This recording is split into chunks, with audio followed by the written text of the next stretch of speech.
بەڕێزان سڵاوتان لەبێت و بانیتان باش لە هەر کوێ بینێرە بیسەرمانن ئومێدەوارم هەمیشە تەندروست باش بن و لە ساغ بن. هەڵبەت ئەمڕۆژ لە دەستپێکی ڕۆژێکی نوێی پرۆگرامی بانی باش هاتین و خزمەتەوەی ئازیز با کۆمەڵێت تەوەر و بابەتی گرنگ و جیاواز لەگەڵ هاوکارم فارس پێکەوە پێشکەشتانەکەین. تەوەر یەکەم و سەرەتامان بابەتی گرنگ و هەڵبەتە قسە و باسە بێت سەبارەت بە کاریگەری خراپ بەکارهێنانی وشەی نەشیاو تا چەند ئێمە کاریگەری لەسەر ئێمە جێ هەڵێتمان و زیاتر لەگەڵ فارس لەسەر گفتوگۆکەین. فارس سڵاو لەبێت و بانیت باش. بانیت باش عزیزە، هیوادارم کە باش بیت. زۆر سپاس. بەڕێزان سڵاو لە ئێوەش، هیوادارم کاملایەکتان باش بن، ساغ بن، سەلامەت بن، تەندروستی جەستەیی و هاوکات ناوەکیشتان باش بێت. بەهێوان ئومێدەوارم کە ڕۆژوی هەمووان قبول بێت و ئەم ڕەمەزانە دەرفەتێک بێت، وێزگەیەک بێت بۆ زیاتر لێبوردەیی و هاوکات پەرەپێدانی خۆشەویستی لە نێوان تاک بە تاکیم کۆمەلگای و هاوکات ڕەمەزان وێزگەیەکی مرۆڤ دۆستی، خۆشەویستی، خودناسی و خواناسیش بێت بۆ موسڵمانانی ئەم کۆمەلگایەوە ئەم بۆتەیە. هەڵبەتەوەی کە لە سەر شاشەکە تێبینێت یاخۆ دیارە باس لە بەکارهێنانی وشەی نەشیا و کاریگەری بەکارهێنانی وشەی نەشیا و یاخۆ قسەی نەشیا و لەسەر کەسایەتی، لەسەر گفتار و کردار و هەڵسوکەوت و مامەڵەی تاک یاخود مامەڵەی مرۆڤ دەکەین لە کۆمەلگا. دروستەوەیە ئەگەر سەرەتا باسی زمان بکەین یاخود زمان کە چەمکێکە یاخود با بڵێن مۆرکێکە تایبەتمەندە بە هەر نەتەوەیەک و هەموو زمانێک شوناسی خۆی و هەموو زمانێک کۆمەڵێک کۆدی خۆی سمبولی خۆی هەیە و ئەو زمانی کە ئەو نەتەوەیە پێی تایبەتمەندە نەتەوەکەی پێناسرێتەوە و هاوکات زمان ئامرازێکە بۆ دیالکتیک، بۆ جەدەل، بۆ گفتوگۆ، بۆ پەیڤ یاخۆدەها گفتوگۆی نێوان تاک بە تاکی و کۆمەلگایە تاوکو زیاتر و باشتر لە یەکتی تێبگەن و توانەکە ئەوانەی کە لە هەزریانە هەیە بیگەێنن بەلایانی بەرامبەر. دروست ئەوەیە کە هەندێک بابەتەیە کە لە هەزرا هەیە لە ناواخنی ئێمە هەیە تەنانەت زمانیش لە ئاستیا کۆڵۆڵە ناتوانێت بیگەێنێ بە کەسی بەرامبەر یاخود ناتوانێت بیگەێنێ بە تاکی بەرامبەر چکە هیچ دەستەواژەیەک نییە تاوکو و هەندێک بابەت هەیە کە ناوەکین لە هەست و نەستی ئێمەدا بوونیان هەیە ناتوانین بیگەێنی بەلایانی بەرامبەر. بۆیە ئەمڕۆ ئەنی باس لەوەقین کە ئاخۆ وشەی نەشیا و یاخود قسەی نەشیا و کاتێککە بەکاری هێنین ئەمە چ کاریگەریەک هەبێت لەسەر خودی ئێمە، کەسایەتی ئێمە، تاکایەتی و بوون و شوناس و هێمای ئێمە و هاوکات تا چەند کاریگەریەکی نەرێنی، نێگەتیڤی، خراپی، پاسیوی ئەبێت لەسەر کەسایەتی بەرامبەر یاخود مرۆڤی بەرامبەر و تا چەند ئێمە هەستی بەرامبەر لە ڕێگای قسەی نەشیاوە بریندارەکەین. بۆ نمونە کەشت شاعر دەڵێ قەت نەدەی ئازاری گیانی مەست و بێدارانی شەو خۆت نەخەیتا بەرشەپۆلی ئەشکی بێپایانی شەو. بۆیە لە ئێستادا لە کۆمەلگای ئێمەیە دروستەوەی ئێمە ڕۆژانە ماسکی جیاوازە بینین لەگەڵ مرۆڤەکان بەرێکەوتنمانە بێ و لە ئەسنای ئەم بەرێکەوتنەیە کۆمەڵێک ماسک ڕەنگە هەندێک خەڵک هەندێک مرۆڤ هەبن لە بری ماسکێک و دوان دەیان و سەدان ماسک بەکاربێنێ و هیچ کاتێک ینی ڕۆڵی خۆی ناگیرە لە سەرم شانۆگەریە و هەموو کات بە ماسکی دیکەوە، ماسکی ساختە، ماسکی پوچگەرایی، ماسکی عەدەمی یاخود نهیڵزمەوە لەسەر شانۆگەریەکەیە و نمایشی خۆی کات و هاوکات کاریگەریە بێ لەسەر ئێمەش. بۆیە کاتێک ئێمە لەم سیستەمەیە ئەخولەینەوە، لەم سیستەمەیە مامەڵاکەین، لەم گردونە، لەم بۆتەیە، لەم ژینگەیە مامەڵاکەین و لە ئەسنای بەرێککەوتنمان لەگە خەڵکی بەرامبەر و هاوکات بوونی کەسانە کە بە ماسکی ساختەوە لە هەمبەرمان مامەڵاکەن ئاخۆ پێویستە ئێمە بە چ شێوازێک لەگەڵ مامەڵە بکەین و بێگومان ئاخۆ ئەگەر بێت و ئەم ماسکە ساختانەش ببینین ئەمە دەرخەری ئەوەیە کە ئێمە وشەی نەشیا بەکاربێنین یاخود نا. جاری وایە هەندێک لە خەڵکی پێی وایە بە ناوی گاڵتەوە یاخود بە ناوی شۆخیەوە، بە ناوی ئەهام گاڵتەبازیەوە کۆمەڵێک وشە دەرەبڕێت و هاوکات پێی وایە کە درکی بەوە نەکردو لایانی بەرامبەری بریندار کردەوە، بەڵام لایانی بەرامبەر ڕەنگە کەسێکی هەست ناسک بێ وەکو گەڵایەکی پایە زوا بێت و لەگەڵ هەر ڕەشەبایەک و هەر شنەی بایەکە بوەرێت. بۆیە گرنگەوەیە تۆ سەرەتا خوێندنەوە بۆ کەسایەتی بەرامبەر بکەیت و پاش خوێندنەوەت بۆ کەسایەتی بەرامبەر بزانی کە چ قسەیەک دەرەبڕی. کورد دەڵێ قسە بکوڵێنە ئەنجا دەری ببڕە. باشە پاشان کە کوڵاندت و پاش ئەوەی دوای کوڕاندن و هاوکات پێگەیشتنی قسەکە لە ناو مێشکی هەر ئێمەیە پێشەوەی بگاتە ژێیەکان و هاوکات پێشەوەی بگاتە زمانت ئەو سای بزانی کەوا چی ئەڵێیت و پاش وتنی قسەکە گرنگەوەی قسەیەک بێت کاریگەری نێگەتیڤی هەم لەسەر خۆمان و هەم لەسەر بەرامبەر نەکرد بێت. دروستە. جا فەرمودەیەکی پێغەمبەری نازدارمان هەیە درودی خۆی لەسەر بێت الكلمة طيبة صدقة. الكلمة الطيبة صدقة. صدقة. ئەگەر ئێمە بە هەڵسوکەوتی یاخود بە شتێ نەتوانین یا یارمەتی یاخود هەڵسوکەوتێکی مامەڵەیەکی گونجاو و باش لەگەڵ لایانی بەرامبەر بکەین ئێمە توانین بە وشەیەکی گونجاو کە هەڵبەتا وەکو لەو فەرمودەیە باسکراوە وەکو سەدەقەیەک وایە تا چەندێک گرینگە ئێمە پێشە بینە لایانی بەرامبەر لە خۆمان و دەست پێ بکەین ئاخو ئێمە کەسایەتی ئێمە یاخود بیرکردنەوە و تێگەشتنی ئێمە چۆنە هەڵبەتا ئێمە توانین بە دوو وشە بە دوو قسە خۆمان لە لایانی بەرامبەر شیرین بکەین یاخود تاڵ بکەین ئێمە توانین خۆمان بگونجێنین یاخود نا لێرەدا زۆر گرینگە ئێمە ببینە خاوەن کەسایەتیەکی بەهێز لێبوردێ مهرەبان اینجاکە پێشەوەی کە بینە سەر لایانی بەرامبەر کاتێک ئێمە کە خودی خۆمان بە هێمنی لەگەڵ لایانی بەرامبەر گفتوگۆمان کرد هەڵسوکەوتمان کرد مامەڵەمان کرد ئەزانین کەوا هێمنی و کەسایەتی چەندە گرینگە بەدەلەوەی کە ئێمە ئەگەر لە ڕێگەی قسێکی نەشیاوە کەسایەتی ئێمە دەرئەخات کەوا لە چی ئاستێکدایە جا لێرەدا ئەگەر ئێمە باس لەوە بکەین دروستە ئەمە ڕۆژانە سەرخابوومان بەکاری ڕۆژانە یاخود بەرێکەوتنمان لەگەڵ مرۆڤەکان و تاکەکاندا هەیە چی لەگەڵ خێزان بێت هاوڕێکان بێت لەگەڵ داوام هاوڵاتیانە خودت ئەو کەسانی کە لەگەڵ دەوام لەگەڵمانن لێرەدێک زۆر گرینگە کاتێک ئەوان بۆ نمونە خاوەن هەڵسوکەوت یاخود خاوەن مامەڵ و بیرکردنەوەیەکن لەوانەیە بە تێڕوانەیەکی تێر مامەڵە لەگەڵ تۆ بکەن بەڵام کاتێککە تۆ بە هێمن و کەسایەتیە بەهێز و مهرەبانەکی خۆت مامەڵات کرد لەگەڵی ئەو نەک بێدەنگ بێت بگرە پێداچوونەوە بە خۆیدا ڕوئەدا جا لێرەدا زۆر گرینگە ئێمە کاتێک لەگەڵ لایانی بەرامبەر بەرەکەوتنمان نەبێت هەڵسوکەوتمان ئەبێت گرینگە کاتێک کە ئێمە توانین لە ڕێگەی قسەیەکی خۆش و شیرین ئەبینە خاوەن کەسایەتێکی بەهێز کەسایەتێکی مهرەبان کەسایەتێکی لێبوردا لێرەدا ئەگەر باس لەوە بکەین تاکەکان هەڵبەتە پەروەردەکردنی خێزان لێرەدا زۆر زۆر گرینگە چونکە لە بەرەوەی کاتێک کە ئێمە لە نێو خێزانەکانماندا وشەی گونجا وشەی باش وشەی شیرینمان بەکارهێنا بەدەل لە وشەی نەشیا و ناشرین ئەمەش وا دەکات ئەو منداڵی خودت ئەو تاکە کە چوێ نێو کۆمەڵگا خزمەتی کرد بەرەکەوتنی هەبوو ئەتوانێت لە کەسایەتێکی بەهێز بەهێمنی بە زمانێکی شیرین گفتوگۆ لەگەڵ لایانی بەرامبەر بکات جا لێرەدا هەڵبەتە هەموو بابەتەکان یاخود هەموو بارەکان کاریگەری لەسەر ژیانی مرۆڤ جێ ئەهێڵێت لەسەر ژیانی کۆمەڵگا جێ ئەهێڵێت لەوانەیە بیرکردنەوەی کۆمەڵگە بۆ کۆمەڵگایەکی تر جیاواز بێت هەڵبەتە بۆ شارێکی ترش بە هەماشیەوە جا لێرەدەوەی کە ئەمڕۆ باسی لەوە کەین کاریگەری وشەی نەشیا و لەسەر تاک هەروەکو چۆن باسمان لەوە کرد ئەگەر ئێمە بێت و لە ڕێگەی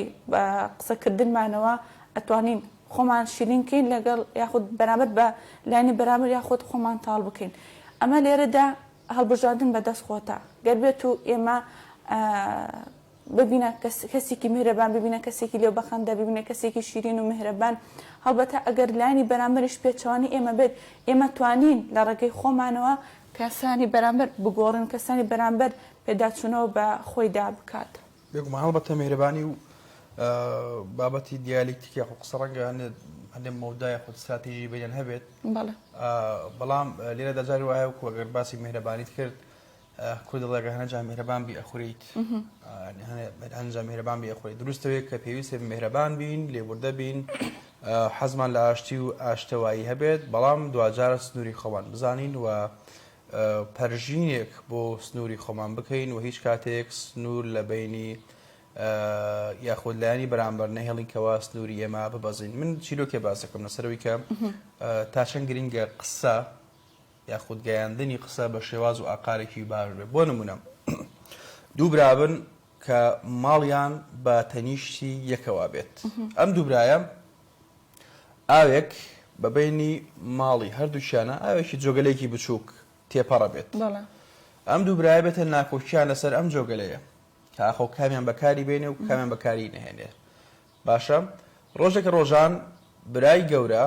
هەڵدەسێت کە پەرژینێک دیوارێک لە بینی خۆی و ماڵی براکەی دروست دەکات.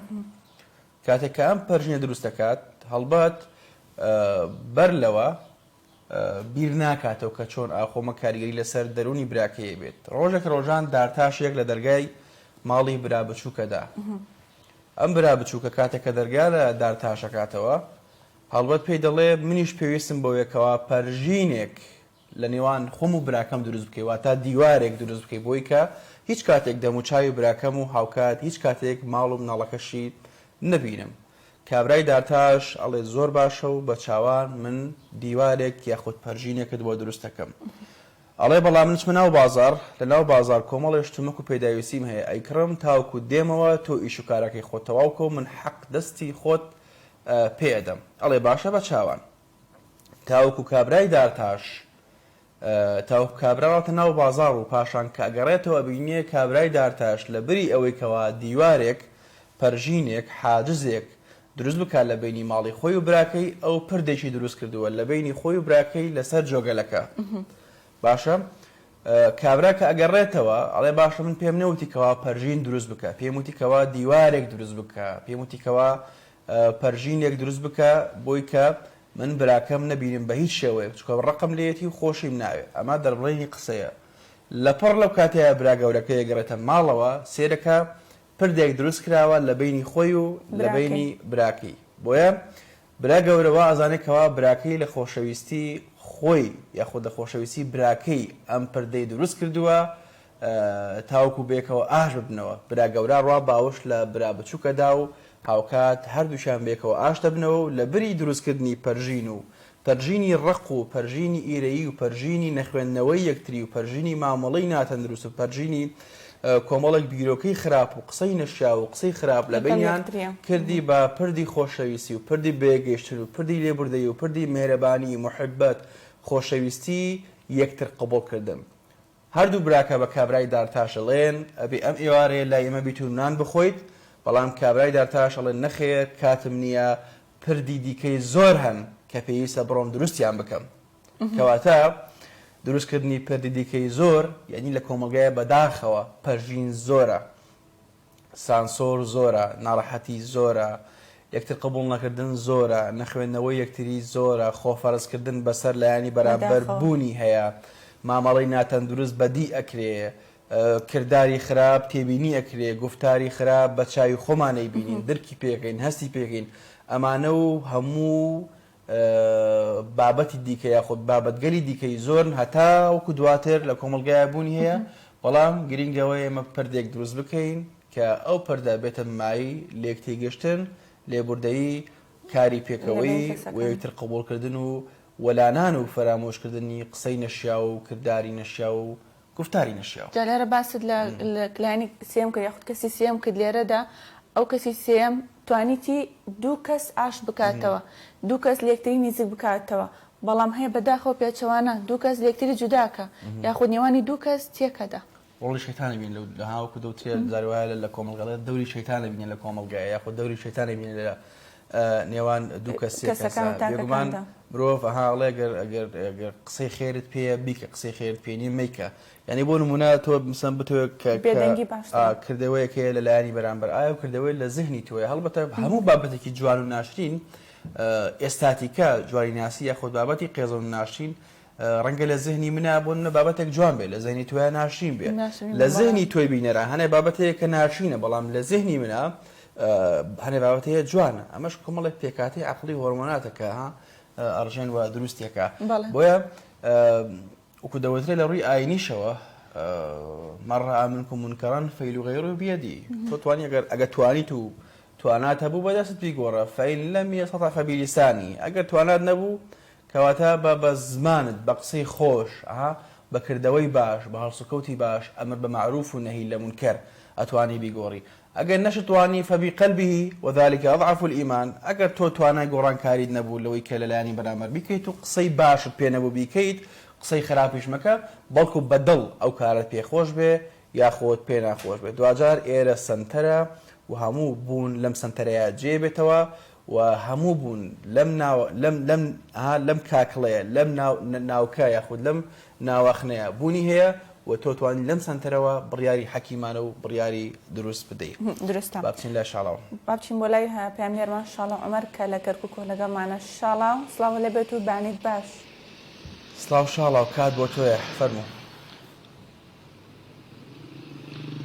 سڵاو عەزیزە فارس بەیانی ئێوە و بینەرانی کەناڵی کەرکووک باش. دیارە ئەوەی هەیە کە دەمەوێت باسی بکەم شەوی ڕابردوو لە دوو حاڵەتی دەگمەندا لە شاری کەرکووک کە سەبارەت بە منداڵ ڕوویدا. دیارە دوای ئەوەی ڕۆژی شەمەی ڕابردوو دایک و زردایک و باوکێک منداڵەکەیان بە بیانووی ئەوەی کە گوایە کەوتووە دەبەنە نەخۆشخانە دوای ئەوەی پزیشکان لە نەخۆشخانەی ئازادی پشکنینی بۆ دەکەن دەردەکەوێت جگە لەو ئازارگەشتنا بە سەری و لوتی هاوکات شوێنەواری سووتان بە جەستەیەوە دیار بووە کە ئەمەش بۆتە گومان لە لای پزیشکانی نەخۆشخانەکە هەر بۆیە بەڕێوەبەرایەتی پۆلیسی کەرکووکی لێ ئاگادار دەکەنەوە. دیارە دوای لێکۆڵینەوە لە بابەتەکە دەردەکەوێت کە ئەو مناڵە تەمەن 2 ساڵە کە ناوی مەیارە لەلایەن زردایکەکەی و باوکەکەیەوە بە شێوازێکی زۆر ناومرۆڤانە ئەشکەنجە دراوە، یعنی بە جۆرێک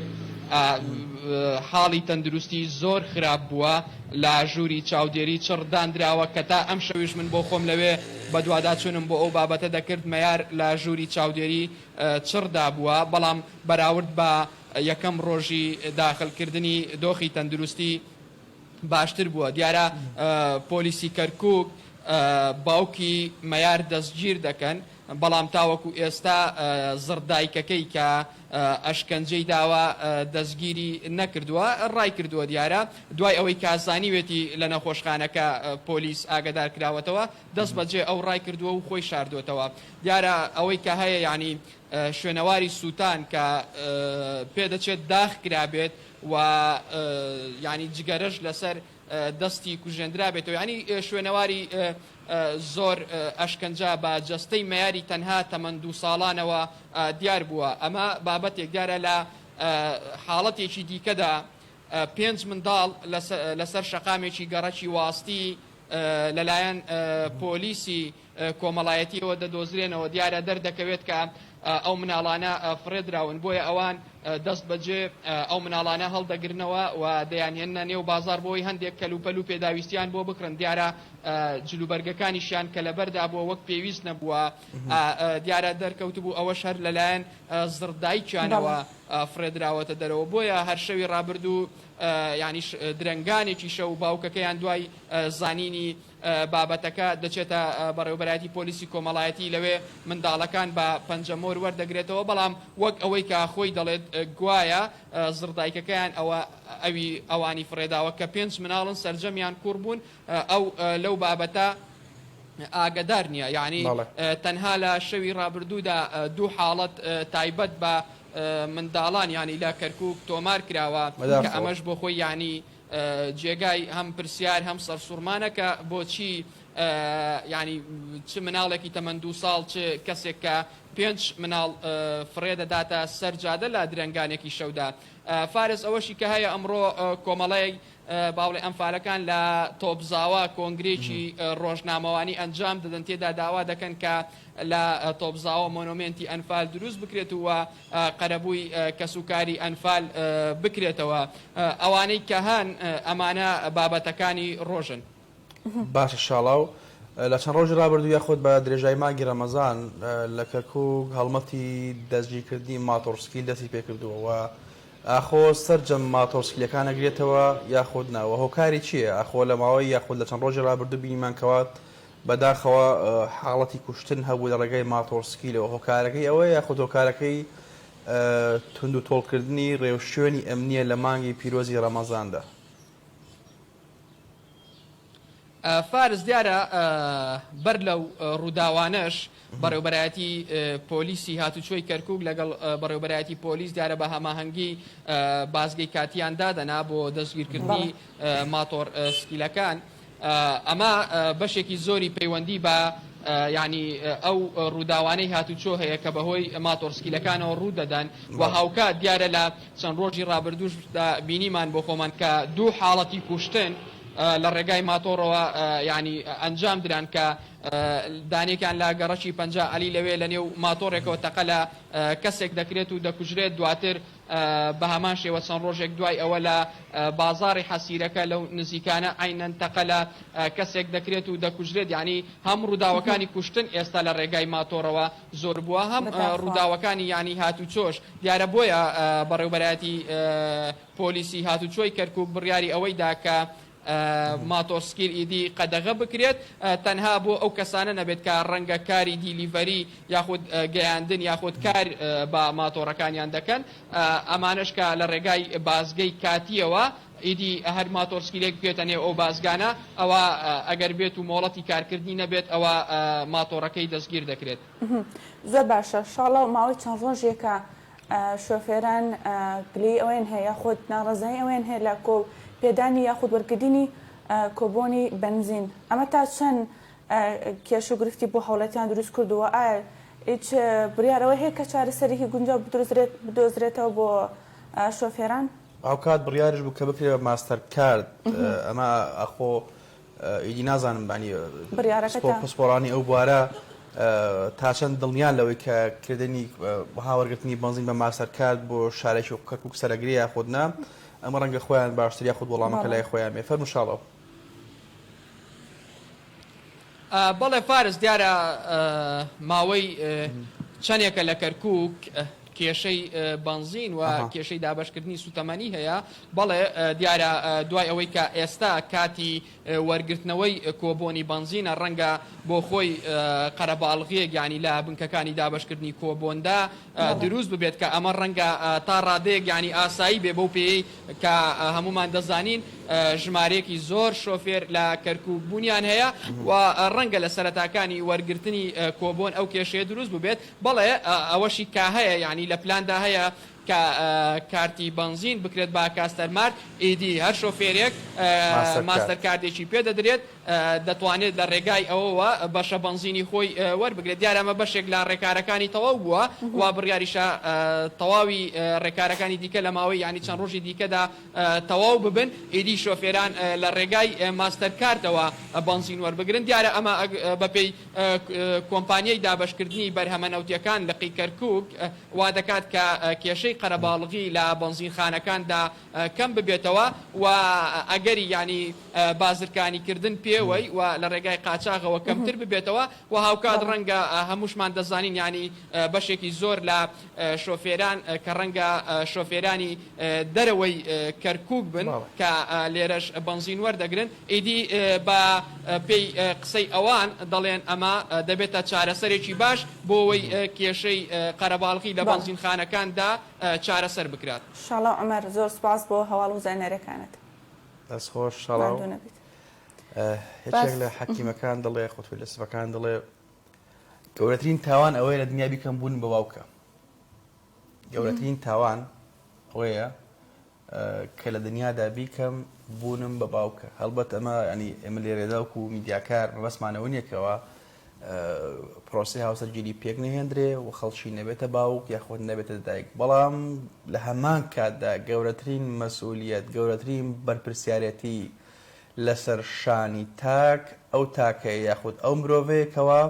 وەچەیەک ئەخاتەوە مناڵێکی بێ تۆ کاتێک کە ئەزانیت کە ناتوانانی بەرپرسیاربی بەرامبەر خستنەوەی ڕۆحێک وەچەیەک ئینسانێک مرۆڤێک بوونەوەرێک زیندەوەرێک کاتێک کە تۆ توانای ئەوەت نییە لە پاشە ڕۆژدا بەخێوی بکەیت لە پاشە ڕۆژدا پەروەردەی بکەیت گەورەی بکەیت و فێری ئەلفوبی بکەیت و هاوکات بیکەیتە خاوەن فکر و هزر و سەلیقەیەکی باش لە کۆمەڵگا کەواتە بۆچی مناڵە هێنتە دنیاوە یاخود کە هێناشت مناڵێک و دوان بۆچیکی بە 4 و 5 کە توانای ئەوەت نییە ئەمانە خۆی بەڕاستی کارەساتە خوڵقێن لە پاشە ڕۆژدا کە تۆ باری داراییت لاوازە و توانای دابینکردنی پێداویستەکانی ڕۆژت نییە مناڵی زۆر بۆ ئەخێتەوە بەڕاستی ئەمە ینی ئێمە لێرە وەکو ئامۆژگاری کەرێک نین وەکو ها تاکێک بوونەوەرێک لەم کۆمەلگایە باسێکی بەڕاستی هەڵبەت لە پاش ڕۆژدامە کۆمەڵی کێشەی کۆمەڵایەتی کۆمەڵی کێشی خێزانی کۆمەڵێک حاڵەتی ناهەموار ناتەدروست بۆ خوڵقێنێ و ڕەنگە ئەو مناڵ لە پاش ڕۆژکە گەورا بن کە بزانە ڕووی مادیەوە باری داراییان خراپە پەنا بۆ کۆمەڵێک شتی خراپ و کۆمەڵێ شتی قەدەغەکراوە بڤە لە کۆمەڵگایە بەرن بۆ نمونە ینی تۆ کاتێک کە لە سەرەتایەکە پرۆسی هاوسەرگیریەکەی بۆ لە پێناو حەز و خواستەکانی خۆت ئامادەی هەموو شتێ بکەیت هەموو قوربانیە بدەیت لە پێناو گەشتن بە حەزە جەستەیە کاتێکانت ئامادەی هەموو کارێک ئەنجام بدەیت بەڵام کاتێک کە منداڵە خەیتەوە تۆ ئامادەی هەڵگرتنی ئەو مەسئولیەتە نیت ئێمە هەڵبەتە ئێمە وەکو مرۆڤ لەگەڵ ئاژەڵات جیاوازیەکمانەیە ینی ئاژەڵ پەرژین بێت لە ڕووی ئێوە لە ڕووی بینەر ئاژەڵ بێچۆکانی خۆی بەخێوە کات هەڵۆیەک کە چەندان کیلۆمەتر بەسەر شاخێکەوە دێتە خوارەوە تاوەکو خواردن و خواردەمەنی بۆ بێچۆکانی دابین کات و پاشان سەرەکەی بۆ ئەو شاخە و خواردنی بۆ دابینەکات ئەمە بەخێوکردنی یاخۆت بەخێوکردنی پێوترێ بەڵام ئێمە مرۆڤ هەم بەخێوەکەین هەم پەروەرداکەین تۆ کاتێک توانای بەخێوکردنی منداڵێکت نییە و توانای پەروەردەکردنی ئەو منداڵت نییە کەواتە مناڵ خستنەوە تاوانێکی مرۆڤایەتیە تاوانێکی ئەخلاقیە تاوانێکی ئاینیە بابچین شاری سلێمانی با بچین بۆ لای گۆران سەینووری گۆران سڵاوە لەبێت و بانیت باش با بزانین هەواڵ و زانێرەکانی شاری سلێمانی چین فەرمو گۆران سڵاوتان لەبێ بەیانیتان باش فارس عەزیزە بە هیوای ڕۆژێکی خۆش تەندروست باشی بۆ هەموو لایەک بۆتەوەی بینەرانی کەناڵی کەرکووک بەڵێ دێمەوە سەر بابەتی زانیاری ڕۆژ لە شاری سلێمانی وەک دەستپێک و هەمیشە بە کەشوهەوا دەست پێ دەکەم ئەوەی کەشوهەوا پێشبینی کردووە بۆ چەند ڕۆژی داهاتوو دەڵێت لە ڕۆژی 19 مانگەوە واتای لە کۆتایی ڕۆژەکانی مانگی ڕەمەزانی پیرۆزەوە هەتا ڕۆژی جەژن شەپۆلێکی بەهێزی گەرما ڕوودەکاتە هەرێمی کوردستان بە جۆرێک پلەی گەرما لە نێوان 8 بۆ 15 پلە بەرز دەبێتەوە وەک پێشبینیەکە ئاماژەی بەوەش داوە دەڵێت گڕە و گەرمایەکی بەتین و بەهێز لەم مانگەدا دەبێت واتە لە کۆتایی ئەم مانگە و بەم کۆتایی مانگی ڕەمەزانی پیرۆز بە جۆرێک لەواچێ ساڵانی پێشوو بۆ ماوەیەکی دوور و درێژی بەو شێوەیە گەرما لە مانگەدا ڕوو نەکرد بێتە وڵایەوەیان جێی داخە هەرێمی کوردستان ئەمە لە کاتێکدایە کە گەرمە ئەمە لە کاتێکدا فارس بەڕێوەبەری گشتی بەنداوەکانی هەرێمی کوردستان دەڵێت هەرچەند ئەوان بە ئومێدن لە مانگەدا باران ببارێت و ئومێدەکان لەسەرەوە هەڵچینی بوو کە لە مانگەدا باران ببارێت بۆەوەی ئاوی زیاتر بژێتە هەردوو بەنداوی دوکان و دەربەنیخان بەڵام جێگەی داخە کە ئاسی ئاوی بەنداوی دوکان تا ئێستاکە 3 مەتر دابەزیوە یعنی ڕەنگە ئەم ساڵ لە پاڵ گرفتەکانی دیکەدا گرفتی کەماویش ڕووکاتە هەرێمی تێکی دیکا بێ لە بەردەم هاوڵات وەکو پێویست باران لە هەرێمی کوردستان نەباریەوە پێشووتریش لەگە جەنابتان ئاماژەمان بۆدا کە ڕاستە زستانێکی سەخت و سەرماسۆڵە و بەفرایی ڕووی کردە هەرێمی کوردستان بەڵام ڕێژەی بارانەکە بەراورد بە ساڵی پار کەمترە ئەمە تایبەت بە کەشوهەوا دێمە سەر بابەتی تەندروستی عەزیزە فارس ئێستا زانیاریەکی نوێ هەیە کاڵێ لە وڵاتی ئێران هۆشداری دەدا لە سەرهەڵدانی جۆرێکی نوێی کۆرۆنا کە ناوە BA2 یعنی جێگری سەرۆکی زانکۆی کرماشان لە توێژینەوەیەک داوی دەرخستوواڵێ ئەم جۆرە نوێی کۆرۆنا کە لە ئێران سەری هەڵداوە لە بەشێکیش لە وڵاتانی ئەوروپا هەیە بەڵام ئەو باس لەوە دەکات کە هەر جۆرێکی نوێی کۆرۆنا کە بێتە ئارا و دروست بێت کە بەنەوەکانی کۆرۆنای کۆڤید-19 ناو دەبرێت پێویستە هاوڵاتیان خۆیان بکوتن واتە پێکوتە بەکاربێنن بۆی مەترسەکان کەمتر بێتەوە ئەمە لە کاتێکدایە کە حکوومەتی هەرێمی کوردستان لە 24 ساعتی ڕابردوودا ئامارێکی ڕاگەاندووە دەڵێت بەپێی ئامارەکە لە هەرێمی کوردستان 44 کەس توش بوون 74 کەس چاک بوونەتەوە خۆشبەختانیت کەسی گیانی لە دەست نەداوە بەڵام ئەم جۆرە نوێی کۆرۆنا کە ناو دەبرێت BA2 نەهێنێت کۆرۆنا ئارەوەڵا حەو پشتەکە تەواوە کاتیانی کۆرۆنا ئەوەنە زۆرە بێتی تێرەت حەو پشتەکە تەواوە کاتی تر نازانم چکاتێک کۆتایی پێدێت هەرچەندێ لە ڕۆژانی ڕابردوودا سەرۆکی ڕێکخراوی تەندروستی جیهانی ئاماژەی بەوە دابووکە ئۆمیکرۆن واتانەوەی سێمی کۆرۆنا دەبێتە دوایین شەپۆلی بڵاوبوونەوەی کۆرۆنا لە ئەوروپا و لە وڵاتانی دیکە و لە سەر تاسەری جیهان بەڵامەوە تا ئێران وڵاتی دراوسێ خۆمانە هۆشداری دەدرێت لە سەرهەڵدانی جۆرێکی نوێی کۆرۆنا کە پێی دەوترێت یاخود ناوەزانی سێکەوەیە BA2 ئەمە سەبارەت بە کۆرۆنا دێمە سەر دابەشکردنی موچە لە هەرێمی کوردستان ئەمڕۆ وەزارەتی دارایی حکوومەتی هەرێمی کوردستان موچەی چەند شوێن و دەستەیەکی بڵاو کردوێتەوە لەوانە وەزارەتی شەیدان و ئەنفالکراوان و زیندانیانی سیاسی و کە سوکاری سەربەرزی شەیدان ئەمڕۆ لە هەرێمی کوردستان ڕۆژی چوارشەممە قەیرانەکان لە هەرێمی کوردستان بەداخەوە لە هەرێمی کوردستان گرفتن ڕوبەڕووی هەرێمی کوردستان و هاوڵاتی و موچەخۆرەکانی دەبێتەوە. هەر دوێنێکە عەلی حەمەد ساڵح پەرلەمانتار لە پەیامێک داوای ڕاگەاندووە ئەڵێت بەداخەوە ئابڵوقەیەکەوە حکوومەتی هەرێمی کوردستان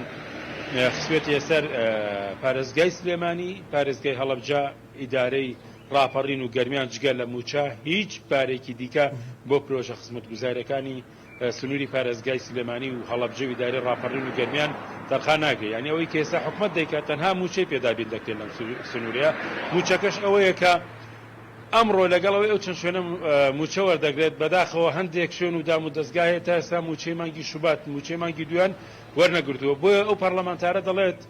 جگە لەو ڕەپارێکە لە 143 بۆ موچە لە پارێزگای سلێمانی هەڵەبجە و ئیداری گەرمیان و ڕاپەڕین 1 دیناری کەواتە 1 فلیسیکا بۆ پرۆژە خزمەتگوزارەکان لە سنووری ئەم پارێزگایانەدا خەرج ناکرێمە جێگەی داخە. بۆیە هەردوێنێ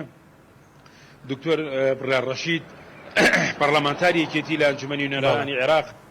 دوو داواکاری گەیاندۆتە دوو وەزارەتی جیاواز. یەک لەوانە یەکێک لە داواکاریەکانی سەرۆکی ئەنجومەنی پارێزگای سلێمانیە داوێتە بریکاری وەزارەتی نەوتی عێراق پێی وتون کە وەسعی هاوڵاتیان و دۆخی هاوڵاتیان و شۆفێران و کەمی سوتەمەنی و بەرزی نرخەکەی گرفتی گەورەی بۆ دروستکردون تکایە هاوکاریمان بکەن وەک پارێزگای سلێمانی. ئەوش لە وەڵامدا پێی وتووە تاکە ڕێگر کە لە بەردەم ئەوە بێت هەم بڕی زیاتر بۆ پارێزگای سلێمانی بنێرین و هەم نرخەکەی دابەزێنین سامانە سروشتەکانی حکوومەتەکەی خۆتانە. دکتۆر بڕیار ڕەشیدەوەی پێوتون وەرن کێشە و گرفتی بنزین چارەسەرکەن، سوتەمەنی لە سلێمانی چارەسەرکەن. لە کاتێکدا نزیکەی 2 ملیۆن لیتر ڕۆژانە دەنرێت بۆ هەرێمی کوردستان. لەو 2 ملیۆنەیە کە 1,800,000 لیتر ڕۆژانە دەنێت بۆ هەرێمی کوردستان 100,000 لیتر بۆ پارێزگای سلێمانی و هەڵەبجە و ئیداری گەرمیان و ڕاپەڕین دەنێردرێت. ینی بەداخەوە پێی وتون ئەو گرفتەکە لای من نییە، من دەینێرم ئامادەیش دەرابڕم و هاوکاریشان دەبم. بەڵام ئەوەی کەوا ڕێگرە لە بەردەم ئێمەدا و داوای لێکردوون مامەڵەی ڕاستەخۆ لەگە پارێزگای سلێمانی هەڵەبجە و ئیدارەی ڕاپەڕین و گەرمیان نەکرێت وەزارەتی سامانە سروشتەکانی حکوومەتی خۆتانە. بۆیە یەکێتی نیشتیمانی کوردستان لە هەوڵەکانی لێرە و لە بەغداش بەردەوامە. ڕاستپاردەیەکی دیری گەیاندۆتە وەزارەتی تەندروستی حکوومەتی بەغداد، حکوومەتی فیدراڵی ئەوەیە کە ئێستا گرفتی کەمی دەرمانەیە لە نەخۆشخانەکانی سلێمانی. دەڵێم ڕاستپاردەیەکم پێ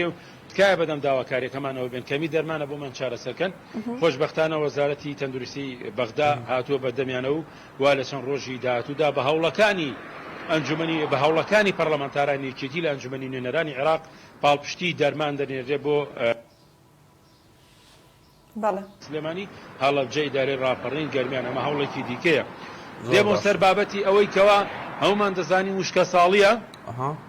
قایمقامی قەزای چەمچەماڵ دەڵێت دوای 77 نووسرا و دوێنێ وەکو مژدانێک کە دەڵێ من زۆر دڵخۆشم بەم هەوڵم کە دوای 77 نووسرا بۆ ئەنجومەنی وەزیران دوجار بڕیاردرا بە دەرخانکردنی 7 ملیۆن دینار بۆ ئەوەی پرۆژەی ئاوی گۆبتەپە چەمچەماڵ چارەسەر بکرێت بۆ ئومێدەی کە بتوانن ئەو گرفتەی کە ساڵانێکە دانیشتوانی قەزای چەمچەماڵ 7 ملیۆن دینار یا 7 میلیارد دینار بۆیان 7 ملیۆن دلاریان بۆیان تەرخان کردووە بۆ پرۆژەی کە بۆی دیناریان دوابووە دینارەکەم بینی دینار 7 ملیۆن دینار 7 میلیارد دینار پرۆژەکان بوو. بەڵێ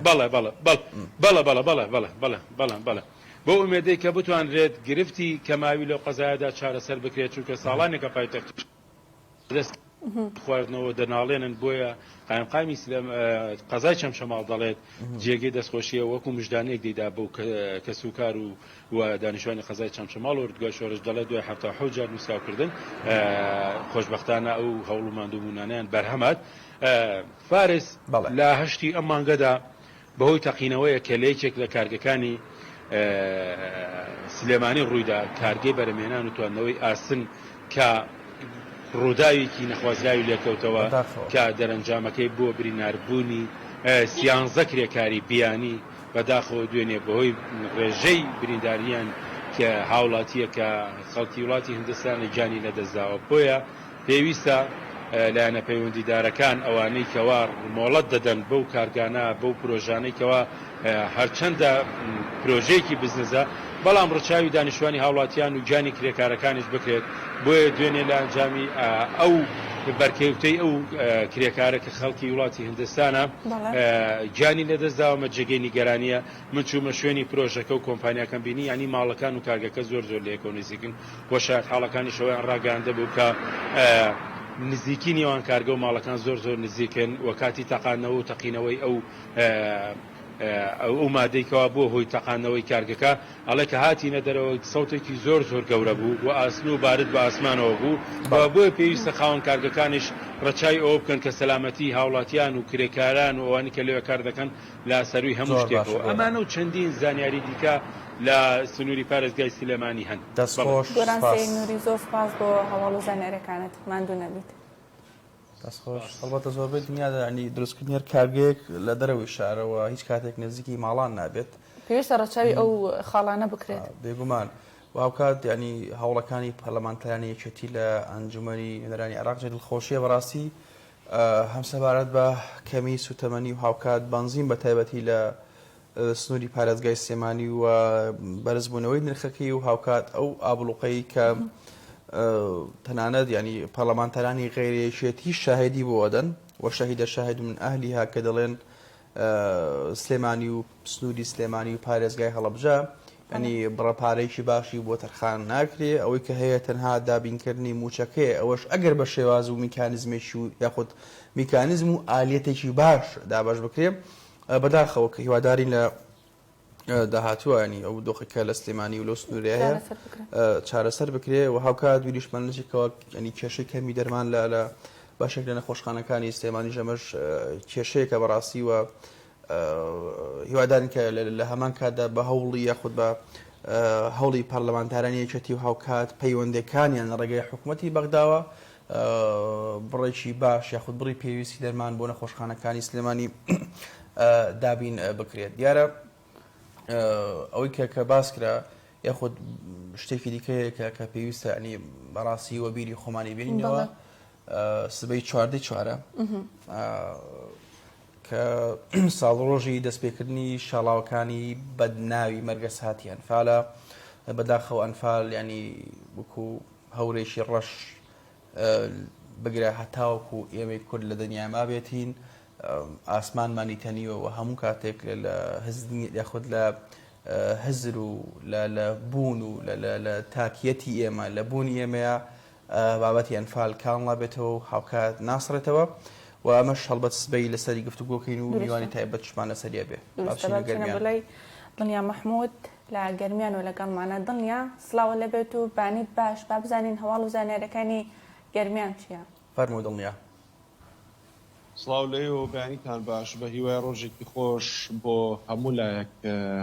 پێم لێ بوو کە پارێز باسی ساڵیادی تاوانی ئەنفالی کرد دیارە گەرمیان بۆ پێی بەشێکی زۆری ئەنفالکراوان کەوتونەتە سروری گەرمیانەوە هەم لە گوندەکان هەم لە چەقی شارەکان پێم خۆشە سەرەتا باس لەوە بکەم کە ئەو ئامادەکاریانی کە کراوە بۆ سبەی نێوە هەر ئەم ڕۆژ دیارە ئەگەر لە دوێنێەوە دەست پێ بکەم لە دوێنێەوە پێرەوە لە چەندین گوند لە سنووری ناوچەی داودە و ناوچەی زەنگەنە لەلایەن کەس و کاری ئەنفالکراوانەوە وەکو وەفایەک بۆ ڕۆحی ئازیزەکانیان چەندین مەراسیمی جاجیان ئەنجامداوە چەند مۆنۆمنتێکیان لە گوندەکانە دروست کردووە کە کۆی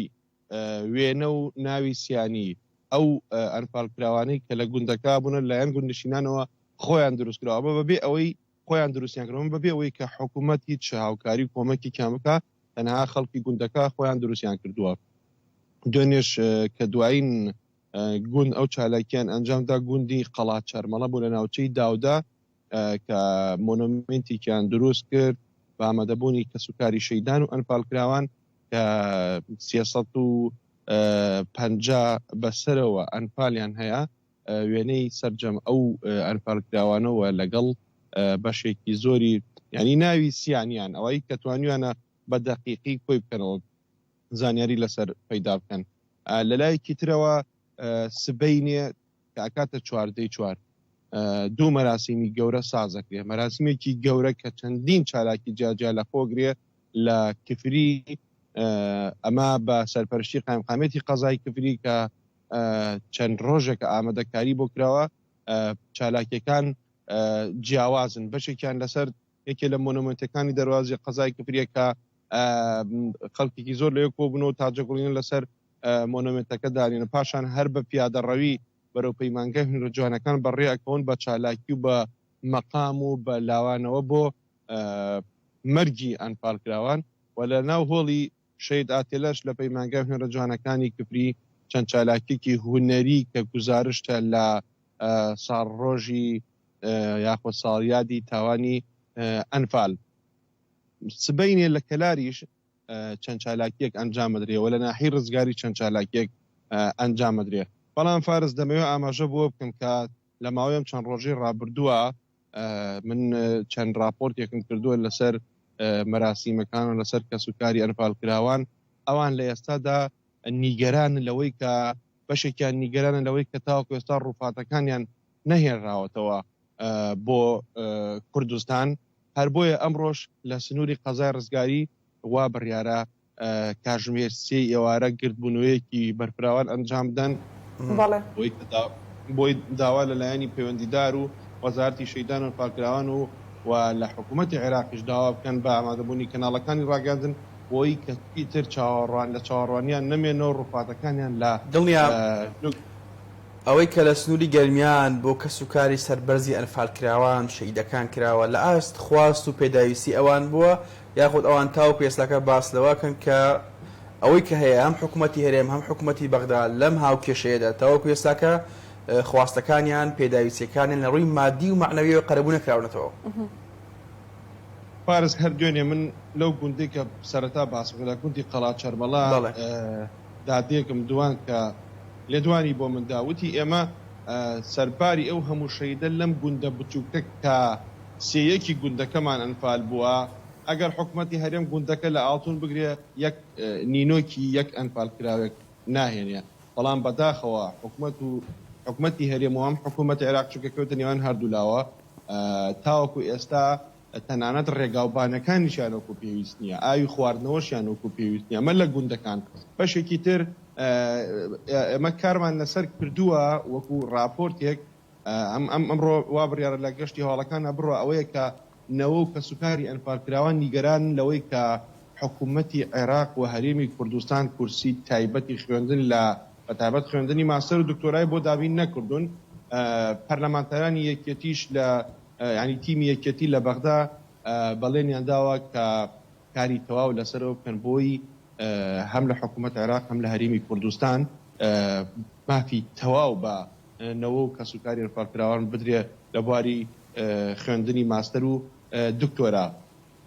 ئەمە داواکاری ئەوانە بەشێکی تریان نیگەرانەکان لەوەیە کە وەکو پێویست مۆنۆمنتیان بۆ دروست نەکراوە چکە شتێک ئەوەی ئەوان دڵی پێخۆشکەن ئەوەیە کە مۆنۆمنتەکەیە چکە بەشێکیان ڕووپاتەکانە نێراتەوە بەشێکیان هەر نازانن لەکوێیە دڵ بۆ مۆنۆمنتە خۆشەکەن من لەگەڵ بەڕێوەبەری گشتی بەڕێوەبەرایەتی شەیدان و ئەنفالکراوانی گەرمیان دوێنێ قسەم کردووە ئەڵێ ئێمە بە هەموو شێوازێک هاوکاریان نەکەین بۆی کە مۆنۆمنت دروست بێ بەڵام ناکرێت لە هەموو شوێنێک مۆنۆمنتەکە دروست بێ بۆیە سەرەتا پێویستە مۆنۆمنتێکی گەورە لە گوندی دێبنەی سنووری ناحی ڕزگاری کە سەر بە قەزای کەلارە دروست بکرێت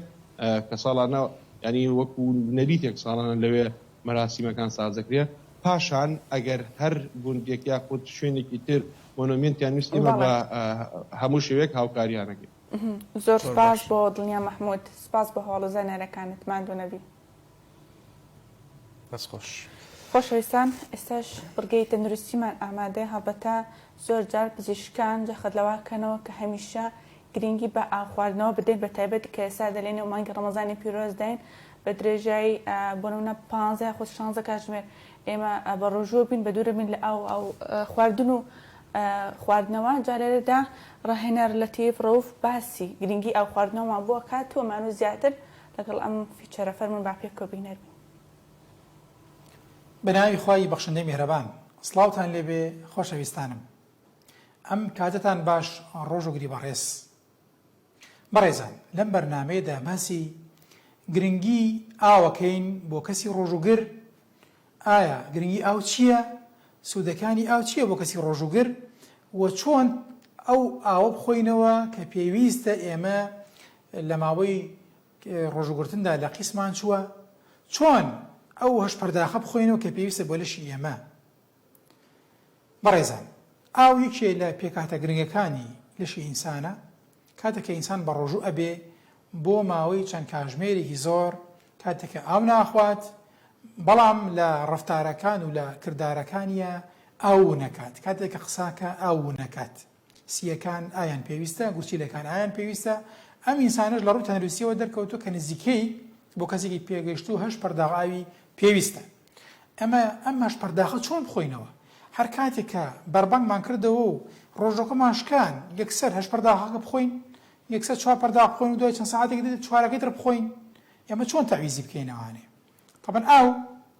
یەکێکە لە پێکاتە گرنگەکانی لەشی ئینسان. ئێمە پێویستە چۆن ئەمەش پەرداخە یا ئاوی کە پێویستە بۆ کەسی ڕۆژوگر ئێمە بیخۆینەوانێ. سەرەتا پێویستە کاتێک ئێمە ڕۆژومان شکان ئاوی زۆر نەخۆینەوە، بەڵکو ئێمە ئەو ئاوی کە ئیخۆینەوە پێویستە بیخۆینەوە دابەشیکەین بەسەر خۆراکە جیاوازەکانە. ئێمە ئەو ئاوی کە ئیخۆینەوە پێویستە دابەشیکەین بەسەر چییە؟ بەسەر میوەکەیە، بەسەر سەوزەکەیە، بەسەر شۆرباکەیە، بەسەر ئەو چێشتەی کە ئیخۆین. بەهۆی ئەوانەوە ئێمە هەم خۆراکە خۆین هەم ئاویش ئەخۆینەوە. پێویستە کاتێککە کەسێک ڕۆژوو شکان چەندەنگی خوڕمای خوارد، ئاوێک بخوات، ئاوەکە نزیکەی نیو پەرداغ بیا پەرداخە زۆری تونی بوو، ئیتر نابێت دەستکا بەوەی کە لەبەرێم زۆر تونیەتی زۆر گەرمایە و زۆر ماندووە ئاوێکی زۆر بخوات. بۆ کاتێککە تۆ ئەگەر بیت و بڕێکی زۆر ئاو بخۆیت ئەو کاتە گەدە و پڕ ئەبێ لە ئاو و بێتاقەتە بی هەم دوایی ناتوانانی خۆراک بخۆیت، هەم خۆراکشت تێ کرد دوایی لەشت ناڕەحەتە بێ، گەدەم ناڕەحەتە بێ، قورسە بێت. بەڵکو ئێمە بێت و ئاوا لە ڕێی خۆراکانی ترەوە بیخۆین. بۆ نمونە کە تۆ کاتێ دوایەوەی کە تۆ ڕۆژوشکان بڕێکی باش لە میوەی ئاودارە خۆی، شووتیە، کاڵەگە، ترەیە، هەر میوەیەکی تر کە ئاودارە هەیە تۆ بیخۆیت، ئەمە واکە تۆ تەعویزی و ئاوات بکەیتەوە، ئەو کاتە تۆ هەڵپەناکی ئاوێکی زۆر بخۆیت. کەسی وایە کە گرنگی بەمانەدات ئەڵێ من ئاوام نەخواردو کەچی تونیشم نییە. ئەزانی بۆ تونیت نییە، لەبەرەوەی تۆ دوای ئەوەی کە ڕۆژوشکان بووە نیو پەرداغ ئاوت خواردووە، بەڵام دوای تۆ میوەیەکی ئاوداری وە شووتی خواردووە، ئەمە بڕێکی زۆر ئاوی تێدایە. و دوای ئەوە تۆ شۆربایەکت خواردووە، ئەو شۆربایە بڕێکی زۆری ئاوە، ئەمە واکە تۆ چی بکەیت؟ پێویستی زۆر بە ئاو نەبێ. و ئەو خۆراکی کە خۆین وا باشە ئێمە زەڵاتە لەگەڵا بێ. زەڵاتە بریتێ لە سەوزە و لە میوەکان. سەوزە و میوەکانی لە 170 بۆ لە 190 لە ئاو پێکاتوە، ئەو کاتە تۆ دوایی پێویست بە ئاوی زۆر نابێ بیخۆیتەوانێ، چکە تۆ تەعویزی ئاوت کردوێتەوە لە ڕێی سەوزە لە ڕێی میوە. ئەمە کاریگەریکی زۆر باشی هەیە. ئەگەر بێت و تۆ حسەبی خوڕماکەش کە حەودەنە خوڕمات خواردبێ، خوڕماکەش بڕێکی ئەگە خوڕماکە تەڕ بوو بێ لە 160 بۆ 70 لە ئاو پێکاتوە، دیسان تۆ پێویستی زۆرت بە ئاو خواردنەوە نییە. بۆی ئەمە واکات کە تۆ چی بکەیت کە تۆ بڕێکی ئاوی زۆر نەخۆیتەوانێ. واتوانێت گەر حەزت لێ بوو دوای 2 کاتژمێر یا 3 کاتژمێر لە ژەمی بەربانگیش تۆ دیسان میوەی ترە خۆیتەوە، ئەم میوانە بڕێکی باش ئاویان تێدایە. یاکە حەزت لە شەربەت بوو شەربەتی سروشتی بەکاربێنە، ئەمەش بڕێکی زۆری پێکاتەکەی هەر لە ئاوە. بۆی ئێمە توانین تەعویزی ئەو ئاو بکەینەوە لە ڕێی خۆراکە جۆر بە جۆرەکانەوە. و ئەوەش گرنگە بیزانین کە ئێمە دەبێ زۆر خۆمان پارێزین لە خواردنەوەی ئاوێکی زۆر سارد. ئاوی زۆر سارد یەکسەر کاتێک ئێمە خۆین لەگەڵ ئەو خۆراکەیە پلەی گەرمی گەدە دێنێتە خوارەوە، واکە ئەو خۆراکە بە جوانی هەرز نەبێت. و ئەو چەوریانی کە تایەتی وای لێیە کە بە ئاسانی هەرز نەبێت، چکە وەکو جۆرێک لە بەستنی لێکات، گرفتی گەورەی بۆ دروست دەکات. تا پلەی گەرمی گەدە ئەگەڕێتەوە بۆ حاڵەتی خۆی اینجا واکە ئەو خۆراکە هەرز بێت. بۆیە دەبێت ئاوی زۆر سارد نەخۆین، ئەوکە پێودێ ئاوێکی زۆر کەللەتە زیانە، ئەمە خراپە. ئاوێکی مامناوەند، ئاوێکی ئاسایی سارد و فێنک بەکاربێنین تاوەکو ئێمە بتوانین گرفتمان بۆ دروست نەبێت، جەستەیەکی باش و تەندروستمان هەبێت. لە کۆتاییدا بەخوای گەورەتانە سپێرم، خواتان لەگەڵ. سپاس بۆ بەڕێزەتی فەڵبەتە لە کۆتاییە زۆر بە حەماس و بە هەیەجان وتی خواتان لەگەڵ دەستی خۆش بێت و بێگومان ئەو خواردنەوەیەکە لە بابەتە گرنگەکان نەکرد بۆ کەسی ڕۆژۆگەر یا خود ڕۆژوانان بەڵکو بۆ مرۆڤی ئاسایش ئاو پێویستە و ئاو سەرچاوی ژیانە وەکو دەوتری لە ڕووی ئاینشەوە وجعلنا من الماء كل شيء حي بۆ یەکگرنگەکەەوە ئاو بخۆینەوە هەم بۆ پێستمان هەم بۆ خانە مردوەکان هەم بۆ گوچیلەکانمان هەم بۆ ناوگەدەمان هەم بۆ هەرسکردن هەم بۆ گەشتنی ئۆکسجین بە مێشک و هاوکات سەررجەم ئەندامەکان دەستە بێگومان چینە بەڵگەی مێژووی مزگەوتەکان راپۆرتێکمان سەبارەتدا مێژووی مزگەوتی سەید غەنی ئامادەیە با پێکەوە بینەری بین فەرمون.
ئەم مزگەوتە دەکەوێتە یەکێک لە کۆڵانەکانی گەڕەکی ئاخور حوسێن کە چەند هەنگاوێک دوورە لە مزگەوتی نائب. ئەم مزگەوتە ماوەیەکی زۆرە لە ماوەی ناوەڕاستی هەفتاکانەوە نوێژی تێدا ناکرێت کراوە بە ماڵ.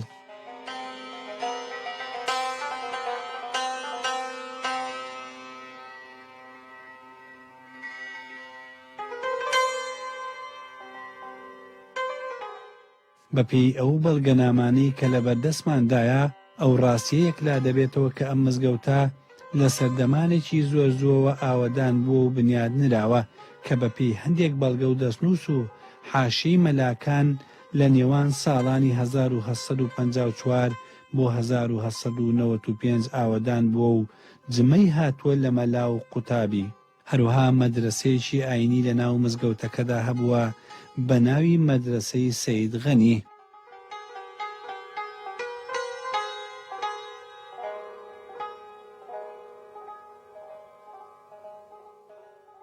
هەموو سەرچاوەکان لەسەر ئەوە کۆکن کە بنیادنەری ئەم مزگەوتە سەید غەنی ئەفەندی نەقیب زادە بووە کە مەکتوبی زادە کوڕی مەلا عەبدولغەنی کوڕی عەبدولحەمیدە کە دەکاتە باوکی شاعیری کەرکووکی عومەر فەوزی. ئەم مەکتوبی زادەیە پۆستی مەکتوبچی هەبووە لە ویلایەتی بەغدا لە ساڵی 1910 دواتر پۆستی متەسەڕفی کەربەلای بە وەکالەت پێدراوە، هەروەها پۆستی والی مووسڵیشی بە وەکالەت وەرگرتووە، دوا پۆستی مەکتوبچی بووە لە دیار بەکر. هەروەها مەکتوبی زادە لە نێو ئەو مزگەوتەدا نێژراوە.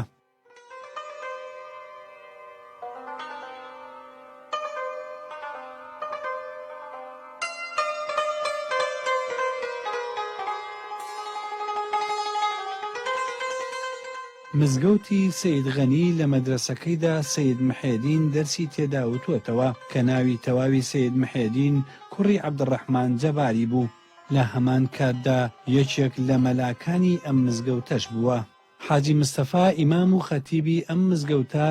لەبەر ئەوەی وەجاخچوەر بوو و منداڵی لە دوای خۆی بەجێ نەهێشتووە بۆیە مزگەوتەکە بێخاوەن مایەوە و کەس نەی پاراست لە ڕوخان و فەوتاندن.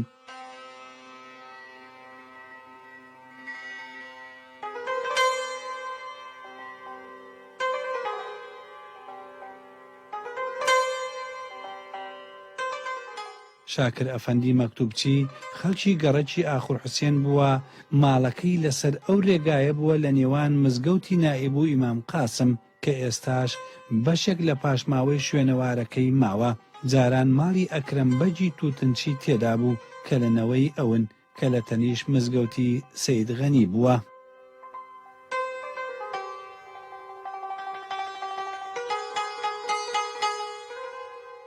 ئەم بنەماڵەیە بەڕەچەڵک خەڵکی گوندی شێخگیری قەرەحەسەن و بە سەید ساگیری ناسراون. دیارە هەر ساگیریەکەیە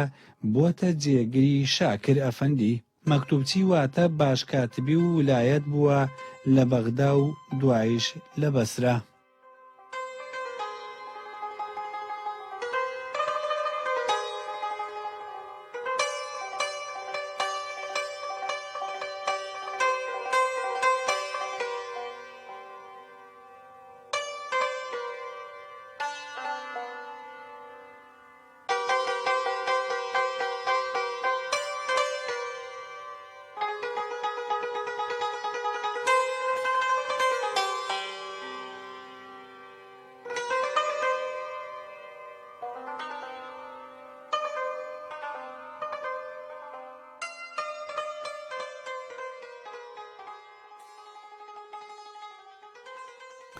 خۆشەویستان لە بڕگەی بابەتی ڕۆژ لەگەڵتان بەردەوام ئەبین هەبەتە ئەم بڕگەیە ئەیبستینەوە بەتەوە یەکەمان کە قسە و باس بوو سەبارەت بە کاریگەری قسەی خودوشی نەشیە و لەسەر تاگ و لە ئاینی ئیسلامدا نەهی لێکراوە و تا چەندێکش گرنگە ئێمە ڕۆژوان لە کاتێکە بە ڕۆژوین قسەی نەشاو نەکەن یاخود قسەی ناخۆش نەکەین تاکو لایانی بەرامبەر هەست و دڵی ئەو لایانی بەرامبەر بریندار نەکرێت. دەمانەوە زیاتر هەڵبەتە لەگەڵ میوانەکەمان بە میوانداری زۆر بەڕێز مامۆستا محەممەد عەبدوڕەحمان مامۆستای ئاینی. مامۆستا زۆر بەخێر بێت و بەیانیت باش و ڕەمەزانت پیرۆز باش خۆش بن خێراتی موفق بن یا ربی ڕەمەزان لێ پیرۆز بن ئینشاءالله. ئوستاز وا هەر لە سەرەتاوە ینی بەڵێ بەر لەوەی کە بچینە ناو ئەخلاقی ڕۆژوو یاخود کەسی ڕۆژوان و هەڵسو کەوتی چۆن بێ و کردداری چۆن بێ و تا چەند پێویستە قسەی باش بکە و واز لە قسەی خێرا بێنێت. ینی حکمەتی ڕەمەزان لە چیایە؟ گەورەی مانگی ڕەمەزان لە چیایە؟ فەزڵی ئەم مانگە لە چیایە؟ فەزڵی مانگی ڕەمەزان خودای پەروەردگار دائما لە هەموو پێڵێن قەدەرە و تەقدیرە واتە چیە؟ واتە بەعزە کاتێکی تەقدیر کردووە بۆ مرۆڤەکان هەیە ڕۆژە وەکو مثل شەوی لەیلەة القەدرە هەیە هەفتەیە وەکو جومعەیە وەکو ذی العەشرە ذی الحیجە ئەمانە ئەم ئەوقاتانی تەقدیر کردووە. حکمەتەکە لەوە چییە؟ بۆ ئەوەی حەزەکە بەندەکانی دائیمەن لە عیباداتە بەردەوام بن بۆ ئەوەی بەهەشتی پیرۆز بەدەست بێنن. فمانگی ڕەمەزانیش یەکێکە لەو تەقدیراتانی ڕەب العالەمین دایناوە بۆ مرۆڤەکانی بۆ ئەوەی لە ناوی عیبادەت زیاد بکات و عیبرەتی لێوەرگرێ لە سەبرە لە بەسیەتیە لە توینیە ئەمانەیە لێوەرگرێەوە هەرمەها چێژش لەو ماگە بگرێ بۆ ئەوی ئەو ماگە ماگێکی مەغفیرەتە ئاگای ئەو کاتە ئاگای لە دەوروپەری خۆیە بێت. فحکمەتی مانگی ڕەمەزان و فەرزیشە مانگێکی فەرزشە ینی فەرزە لەسەر مسلمانان ئەو مانگە پیرۆزە. فحکمەتەکەی ئەوەیە تەبعاً لەناو مانگی ڕەمەزانە زۆر شت ڕووەدات ینی تەجاربی وا هەیە شتی وا هەیە ئینسان بە خۆی ئاچێتەوە. فمثل لەوانەیە مثل لە مانگی ڕەمەزانە سەیرەکەی دراوسیەکەت فەقیرە برسیەتی ئاگات لێ نەبووە لە وەختی خۆی کە تۆ ئێستا بە ڕۆژێبی لە مانگی ڕەمەزان حکمەتەکەی لەوەیە ئەو کاتە فکرەکەیتە بۆ خۆت ئاچیەوە ئەڵێ باشە من مەدیرانەکەم ئەوەنە وەختە بێخوازرم بۆ ئێمەش لە سەتەنەتە ئاژیاین. فئەوە یەکێکە لەوانەیە دوایی فێرمانەکە فێری تەحملمانەکات فێری تەحملمانەکە و زەحمەتکێشی ئێمە لە بەیانیمە تا ئێوارە ناوەخۆین ئەمە فێری سەبرمانەکات لە کاتی شدەیە بتوانین خۆمان ڕاگر بگرین و هەروە فێرمانەکات فێری ئەخلاقمانەکات. ئەخلاق چۆن یعنی تۆ کە بە ڕۆژی بووی شەرت نییە ینی ئەوە بەوە ناوەتی ڕۆژوان کەوا تۆ بەس ئاو و خواردنەوە منعەکەی لە خۆت فەقەت